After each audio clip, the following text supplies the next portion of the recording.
Est-ce que quand Jean-Luc Mélenchon dit qu'aujourd'hui il y a un vrai danger avec le nucléaire, il a raison ou pas? On l'écoute. Dès lors qu'il y a la canicule et la sécheresse, ce n'est pas vrai que ce soit une énergie stable, au contraire des éoliennes, et qu'on ne refroidit pas une centrale avec de l'eau chaude. Vous connaissez la loi de Brandolini ?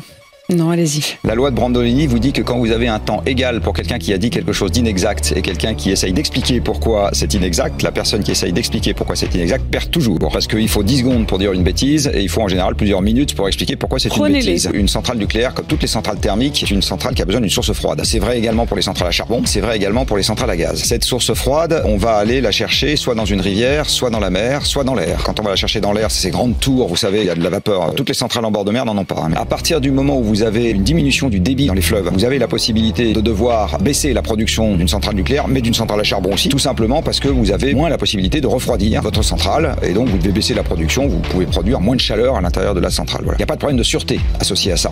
Il ne risque pas d'y avoir un accident. Le risque, c'est de baisser la production. Quand Mélenchon dit que le nucléaire n'est pas sûr, il contredit des études qui sont publiées par les médecins eux-mêmes, disant que quand on compare les inconvénients de toutes les formes de production électrique, le nucléaire s'avère être la plus sûre d'entre elles, accident compris. Donc il faut aller voir ce que racontent les médecins, et j'ai plutôt envie de faire confiance aux études qui sont publiées dans les revues médicales à comité de lecture qu'à M. Mélenchon quand il s'agit d'avoir un avis là-dessus.